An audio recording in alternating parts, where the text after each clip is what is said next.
Hey there, and welcome to this explainer.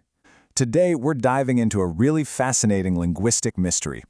We are going to completely reshape our understanding of one of the most famous ancient laws in human history, the third commandment. So, let's just jump right in. Here is the big, overarching question we need to ask ourselves. Have we completely misunderstood this ancient law? Well, the short answer is kinda yeah. Or at least our modern interpretations usually capture only a tiny fraction of the actual truth. We have this tendency to reduce really massive, ancient covenantal concepts into super simple behavioral rules.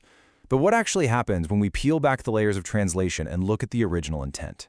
For a lot of us, growing up, we assumed this rule basically meant, don't say bad words. If you were taught this, it was probably framed entirely around vocabulary, right? Like, whatever you do, don't stub your toe and yell out God's name. But the ancient Israelite understanding was entirely different. Their understanding was, don't carry the name falsely. Now, that is a massive paradigm shift. We're moving from a basic rule about avoiding a few forbidden words to a profound mandate about how you actually carry an identity. To see how we got here, let's look at the traditional English translation that we're all so familiar with. You shall not take the name of the Lord your God in vain. We see this in both Exodus 20 and Deuteronomy 5. Now, the reason this is arguably one of the most misunderstood commandments is because the meanings of two very specific English words in this sentence, take and vain, have shifted so dramatically over the centuries. To understand what this actually means, we've got to do a little linguistic detective work. To decode this original Hebrew sentence, we're going to break it down into 3 simple steps. Step 1, we'll examine the verb, take. Step 2, we'll look at the object, the name. And step 3, we'll decode the modifier, vain. Let's unlock these clues together. Let's start with that first step. The Hebrew verb translated as take is nasa. What's so fascinating about this word is its sheer physical weight. It literally means to lift, to carry, to bear, wear, support, or to bring upon oneself. It's used hundreds of times throughout the Old Testament. For instance, in Isaiah 53, it's used to say he has borne our griefs. In Leviticus 10, it's used for bearing guilt. And in Exodus 28, the high priest literally bore or carried the names of the tribes of Israel on his garments as he stood before God. So, here is the absolutely crucial point.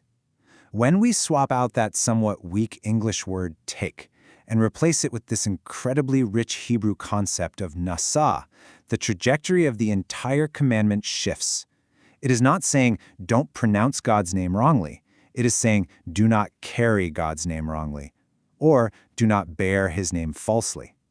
Think about it. You don't just speak it, you wear it, you carry it. Okay, now for step 2, the name. The Hebrew word here is Shem. In ancient Hebrew thought, a person's name was never just a label. It wasn't just a sound you made to get their attention across the room. A name represented someone's entire character, their authority, their reputation, identity, and even their actual presence. When David says he comes in the name of the Lord, he means he's coming under God's explicit, total authority.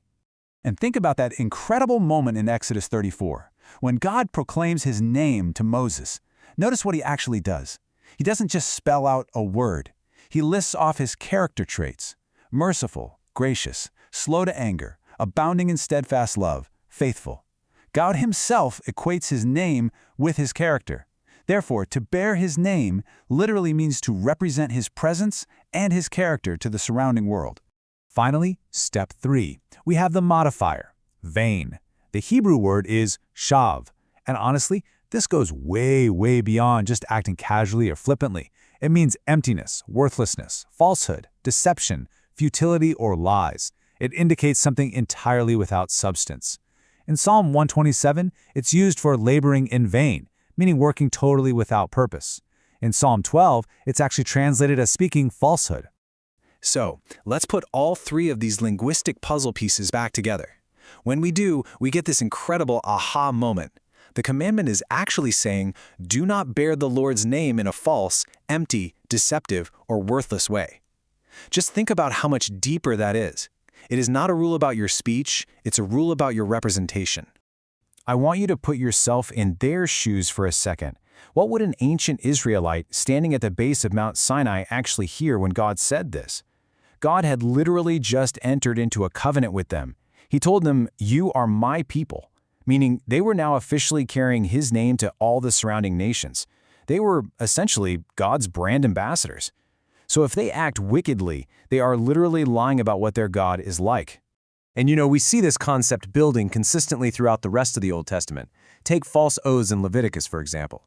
The real crime isn't speaking the name, it's invoking it to guarantee a lie. Or what about false prophets in Deuteronomy? They're carrying God's authority falsely. Then consider the false worship in Jeremiah and Malachi. You had corrupt priests offering blind sacrifices, totally dishonoring God's reputation through their hypocrisy. The thread is always the same. It's about misrepresenting God's character. Perhaps the absolute greatest commentary on the third commandment is right there in Ezekiel 36. It says, "Wherever they went among the nations, they profaned my holy name, because the nations said, 'These are the people of the Lord.'" Notice the crucial detail here. Israel didn't misuse the pronunciation of God's name. It was their sinful, hypocritical lives that caused the observing nations to think poorly of their God. And this exact same thread continues straight into the New Testament. When Jesus is teaching his disciples to pray in Matthew 6, saying, "Hallowed be your name," he's praying that God's reputation be honored and treated as holy by how people actually live. In Romans 2, Paul echoes Ezekiel perfectly, pointing out that God's name is blasphemed among the Gentiles because of hypocritical believers. And Titus 1 warns of those who profess to know God but deny him by their works, which is literally bearing the name in vain. Now, I know what a lot of you are probably thinking right now, so let's just address the elephant in the room. The most common counterargument is always, okay, but does this broader meaning still include casual, everyday phrases? Like saying, "Oh my God." Does it matter what our vocabulary actually is? Well, to answer that directly, yes. Casual, flippant, or irreverent exclamations absolutely violate the spirit of the law. Scripture consistently teaches a deep reverence for God. Psalm 111 reminds us, "Holy and awesome is his name." Using it as a meaningless exclamation totally empties it of that reverence.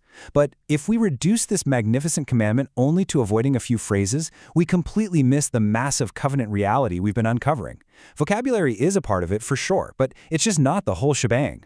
So how does this actually apply today? Check out Acts 11:26. The disciples were first called Christians in Antioch. Now that word literally translates to belonging to Christ. It implies taking on or bearing the name of Christ. So does the third commandment essentially mean don't call yourself a Christian if you don't live like one? Yes, absolutely. That is a deeply accurate modern application of this ancient Hebrew law. If you live contrary to him, you're misrepresenting the name you carry. Now you might remember there's a pretty severe warning attached to this law. The Lord will not hold him guiltless. So why is it so strict? Because the second and third commandments are entirely about how God is portrayed. The second commandment forbids corrupting God's visual portrayal with idols.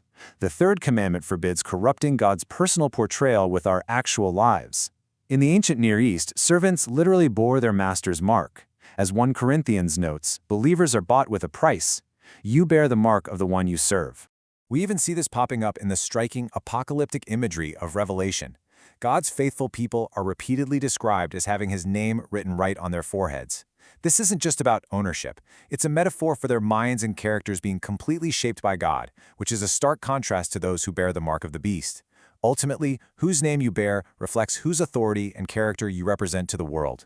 So, getting down to the ultimate heart of the commandment, what are we left with? It means, do not invoke his name to support lies. Do not claim false authority. Do not worship hypocritically. Do not represent his character falsely to others. Do not empty his name through careless speech. And, perhaps most crucially, do not claim to belong to him while living in persistent rebellion. It's a profound, beautiful call to faithful representation and total integrity. Which brings us to a really deeply provocative question to leave you with today. When it comes to this ancient law, are you just watching your vocabulary, or are you examining your witness? Every single time you identify yourself as belonging to God, you carry his name into your workplace, into your home, and into your community. The privilege of bearing that name is a massive responsibility. It's not just about what we say, it's about ensuring the world sees a true picture of who he is through how we live. Thanks so much for joining me on this explainer, and I really hope this reshapes how you see this powerful ancient text.